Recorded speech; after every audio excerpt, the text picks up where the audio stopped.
Welcome back, entertainment lovers seeking sanctuary from a ridiculous week of pop culture. B.O.B. thinks the world is flat, Kanye tweeted an 18-part thesis about how he owns Wiz Khalifa's child, and most importantly, we've got a great show ahead. We've got Angela Ariema with a trailer watch, Hannah Pulver with a binge watch recommendation, and a whole lot more. So get ready to defend yourself from lewd Amber Rose accusations, because from Ball State University, The Real Deal starts now.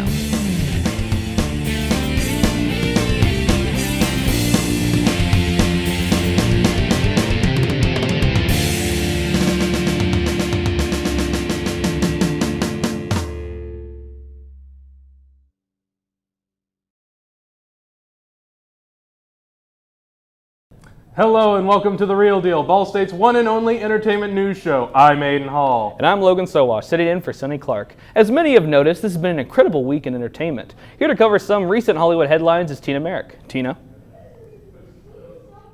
Up, High School Musical alum Vanessa Hudgens posted on her Twitter page Sunday morning that her father, Greg Hudgens, has died after battling stage 4 cancer. He was 65 years old. She wrote, "I am so sad to say that last night my daddy, Greg, passed away from stage 4 cancer. Thank you to everyone who kept him in your prayers." Hudgens had revealed his ailment last August. E! reports she made the announcement of his passing hours before Fox's Grease live musical special aired, in which Hudgens played the part of Rizzo. She tweeted that she did the show in honor of her father. Next, a 10-part limited series called The People vs. O.J. Simpson American Crime Story is set to air on FX. USA Today reports it aims to look back at O.J. Simpson's trial for the 1994 murders of his ex-wife Nicole Brown Simpson and her friend Ronald Goldman. Simpson was acquitted of the murders but is now in prison for an unrelated crime. One of Nicole's sisters, Tanya Brown, has been critical on Twitter and in People magazine, saying the series is one-sided. Additionally, Ron Goldman's father has expressed that he is skeptical of the accuracy of the made-for-TV miniseries. The producers have said they purposefully did not reach out to anyone who was involved in the case. They based the series on court transcripts and Jeffrey Toobin's 1996 book, The Run of His Life, The People vs. O.J. Simpson. Lastly, J.K. Rowling has announced a new addition to the Harry Potter universe, a North American wizarding school called Ilvermorny. Entertainment Tonight reports Rowling has also released more details on 3 previously announced wizarding schools located on different continents. The news was shared at the Celebration of Harry Potter event in Orlando, then subsequently through the official Pottermore fan site and Twitter.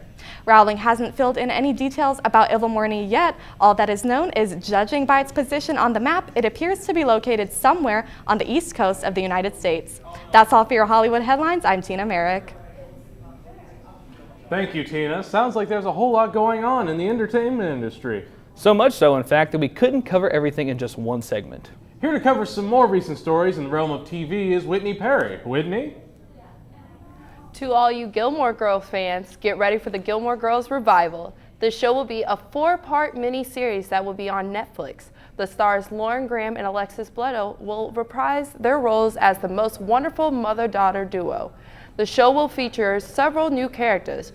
They have not announced when this will be on Netflix, but be on the lookout. Well, The Celebrity Apprentice is coming back. The news host will be Arnold Schwarzenegger, who will be stepping in for Donald Trump. Schwarzenegger will have Warren Buffett, Tyra Banks, Jessica Alba, and Steve Ballmer as his new advisors. Season 8 will also have 16 new contenders. Some of the contenders are Lisa Leslie, Nicole, aka Snooki Polizzi, Kyle Richards, Eric Dickerson, Carney Wilson, and more. With Schwarzenegger taking over, Celebrity Apprentice will be moving to Los Angeles with a facility located in the Silicon Beach Technology Hub. NBC has not set a premiere date just yet. As you all know, Grease Live premiered on Sunday. Grease Live was based on the 1971 musical Grease. The film was starring John Travolta and Olivia Newton-John. All I can say is the show was wonderful. Viewers were completely impressed with the results. The cast was filled with talented actors that made their characters unforgettable. The stars who played the main characters were Aaron Tveit, Julianne Hough, both cast as, Danny and Sandy, Vanessa Hudgens, Keke Palmer, Carly Rae Jepsen, and Keith Donahue as the Pink Ladies, and lastly, Carlos Pena, David Del Rio, Jordan Fisher, and Andrew Call as the T-Birds.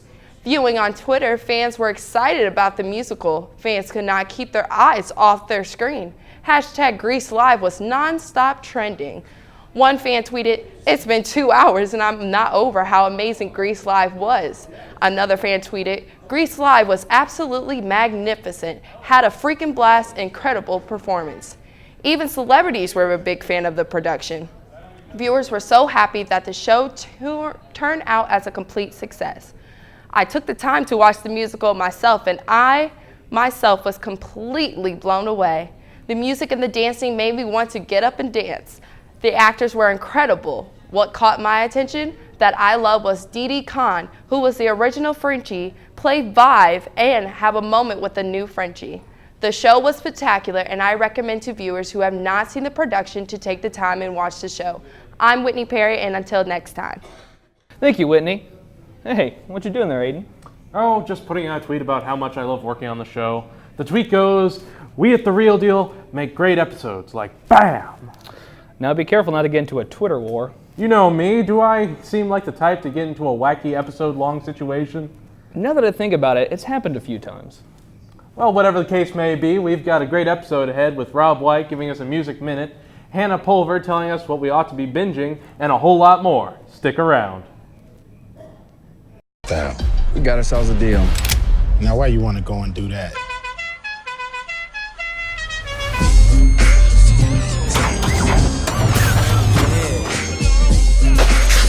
Sounds good to me. I see all these muscle cars. You don't know what it's like out there. The compass is gone! Please call him back in. You can't be in here, miss. I need all the help I can get! You know, we're supposed to get married. You're gonna come in here scared every time he's out in the water? There are stories about what happened. It's true. All of it.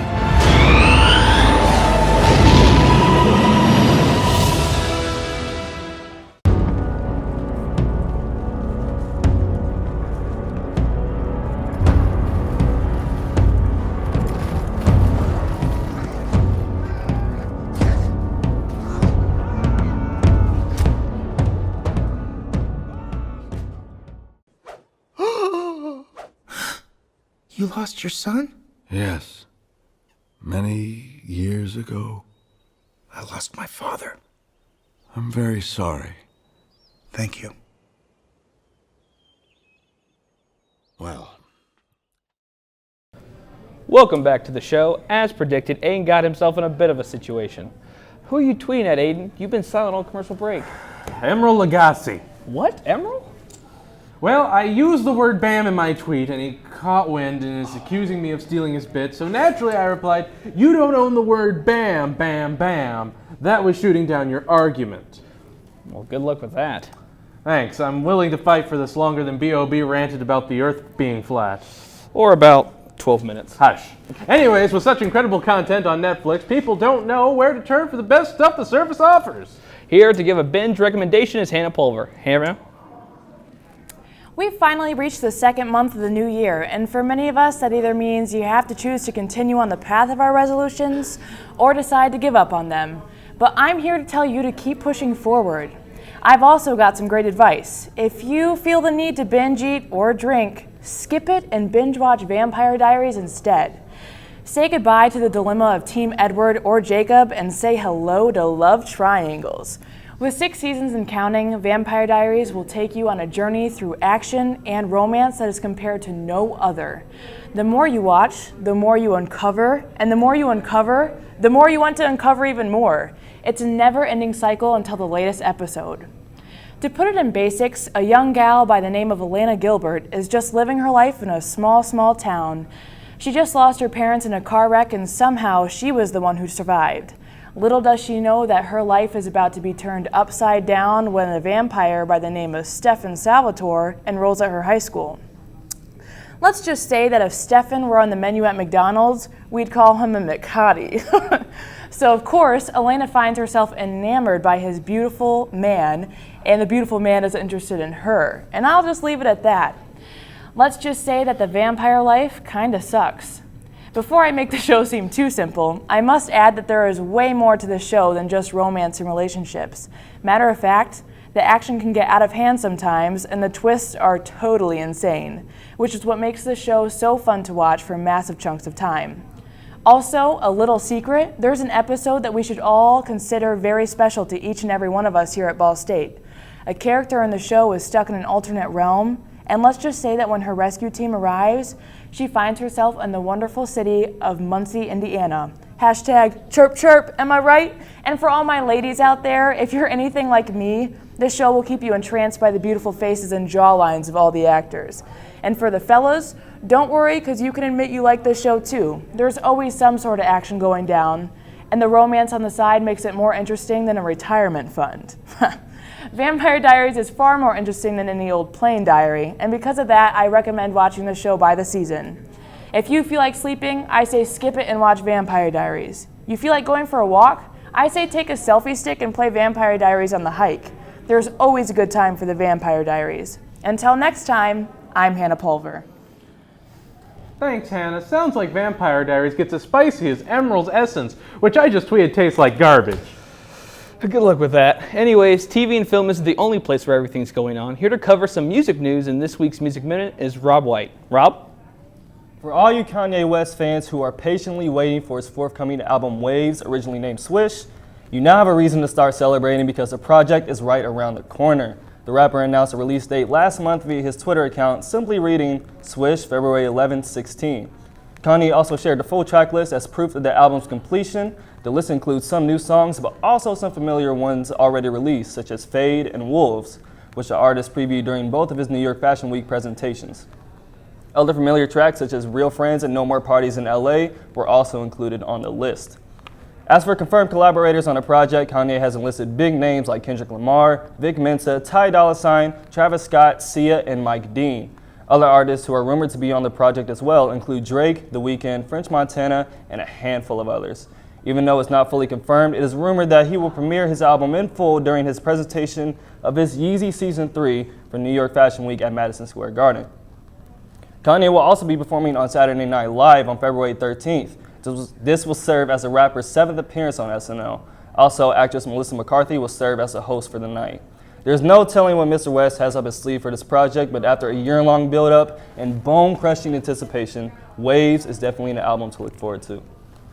Next up, Rihanna has recently released her highly anticipated album Anti last Thursday, January 28th. This album is the first in more than 3 years since releasing Unapologetic back in November of 2012. This is fairly strange because the singer released some kind of music project every year since her debut in 2005, with 2008 being the only year no album was released. This is the longest Rihanna has ever taken to release an album.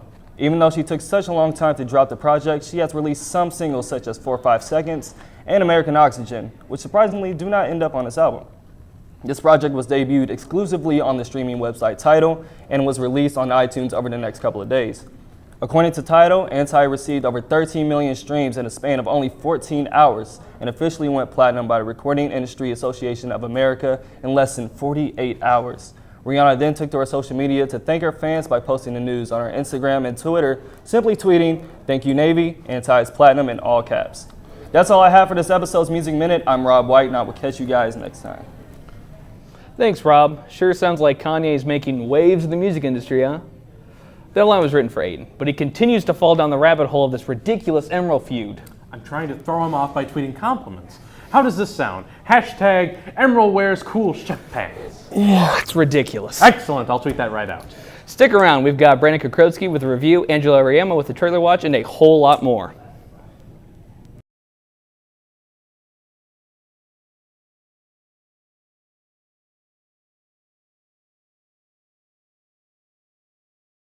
Welcome back. Aiden's a bit shaken at the moment. Something happened during the break. He dropped a diss track. Of all people, Emerald dropped a diss track. It was too good. It was really vicious. I won't lie. Don't talk about it. Here's a sample bar. I kicked it up a notch. You've got no clout. Just a sprinkle of my essence and bam, you're out. Can we talk about music that doesn't destroy my soul with its incredulously lyrical content? Why not? Sure. Excellent. Here with a review of the latest album from the late David Bowie is Brandon Krakowski. Brandon? When David Bowie died, I had 5 different people contact me to make sure that I was doing all right. To say that Bowie's influenced me and is an important artistic figure in my life is such an understatement.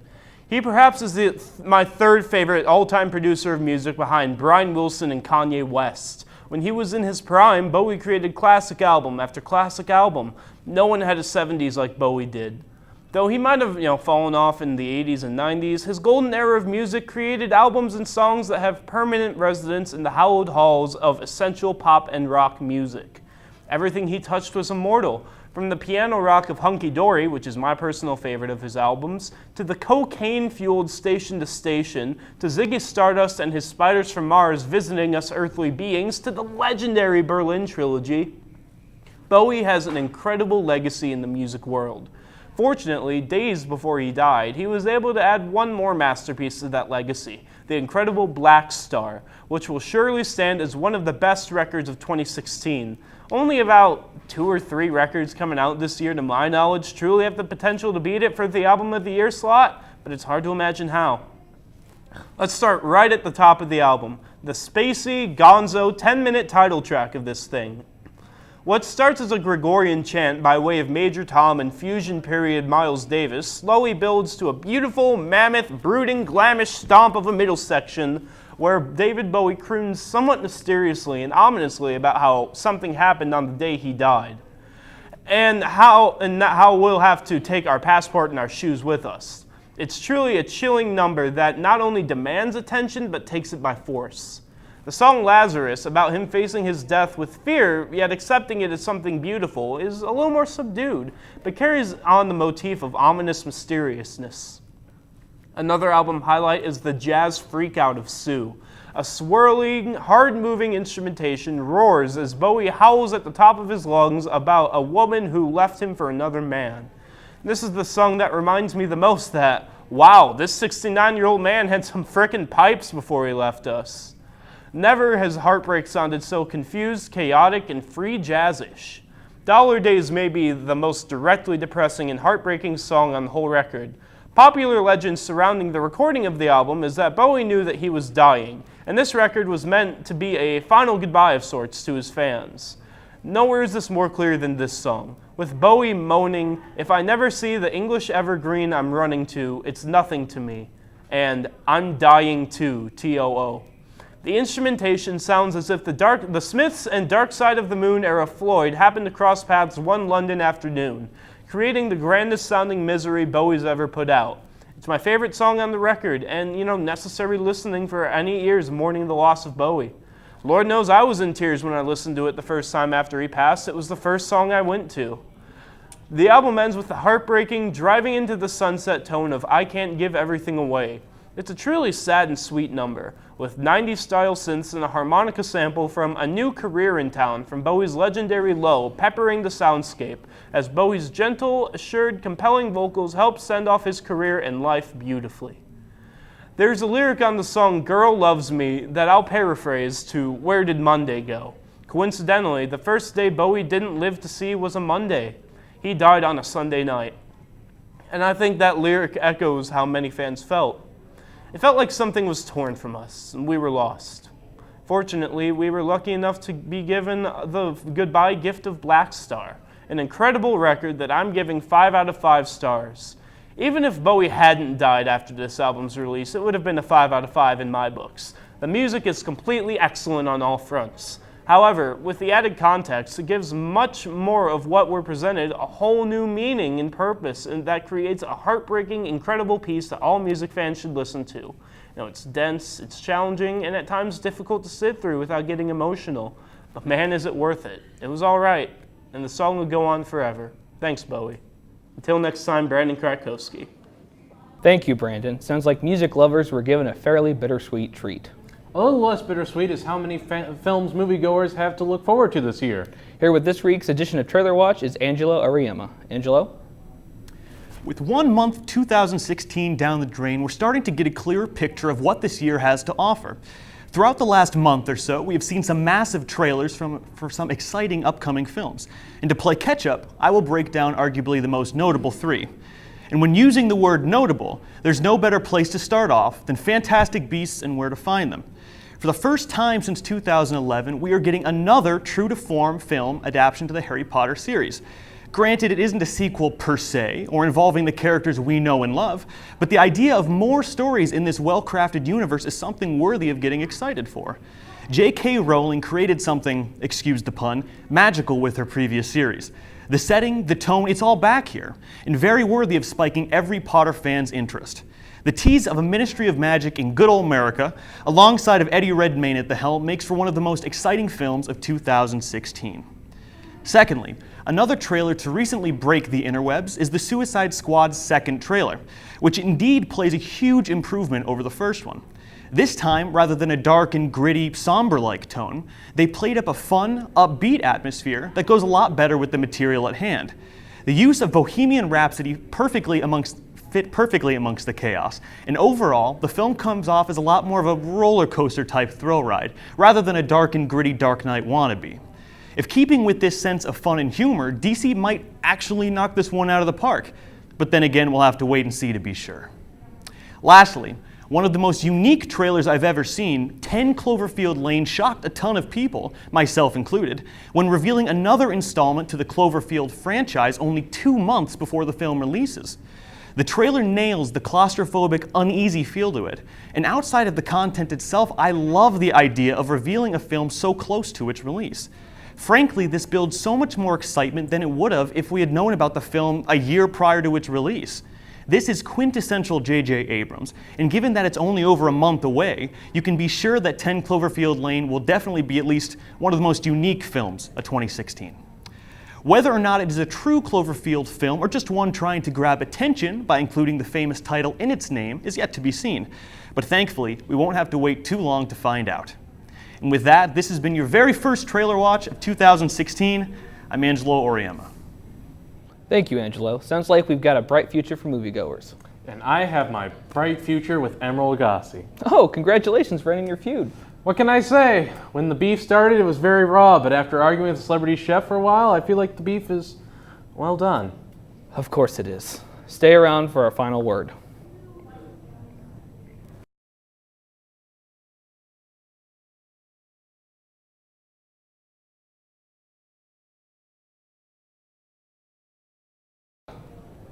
For my final word, with the Oscars right around the corner, I want to talk about representation at the Oscars and critics.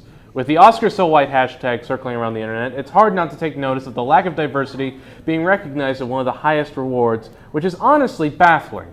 With films such as Straight Outta Compton, Beast of No Nation, and Concussion all having amazing leads and yet none of them being nominated, it becomes a fault of not only the industry, but the critics in the industry. Having been taught to be a critic, I can say we've seen the classics and learned why they're such successes, but being so ingrained that only one way is the right way makes us blind to the talent in this new age of cinema. We'll look at these things as classics, and they must be held as immaculate pinnacles of film, and any that resemble them must be thrown awards. Sadly, these are predominantly white films with zero diversity, and thus critics that have been raised on these films and taught their elements ignore diversity and representation because it doesn't mirror the films of old. Film is a relatively young commercial media, being just over 100 years, and so we have an opportunity to teach future critics to acknowledge diversity, to acknowledge the amazing men and women of all races and creeds that make our industry thrive. When we discard the old ways and embrace storytelling as it is and not as it was, then we can truly respect the new faces of cinema. Recognition is incredibly important to bettering the state of the Oscars, but yet another solution should come from Hollywood itself. People of color have historically been either washed out of stories in favor of a white presence or been reduced to roles of assistants or subservient, a nasty byproduct of a different time. All people of color need to be offered more substantial, diverse, not directly related to the struggles of their people roles. The Force Awakens is a great example of what should be happening more and more in our industry. We now have the fortune of having one of the largest films of all time have two of its leads being people of color and the third main character being a strong, capable woman. This is what progress looks like. Not Emma Stone cast as an indigenous Hawaiian person in Aloha. The industry as a whole, not only the Oscars, need to fix their race problem before representation in film is where it needs to be for these modern times. And that wraps up our show for this week. Be sure to check out our website, Facebook, and Twitter pages for news and updates on all things entertainment. I'm Aiden Hall. And I'm Logan Sowash. We'll see you next time.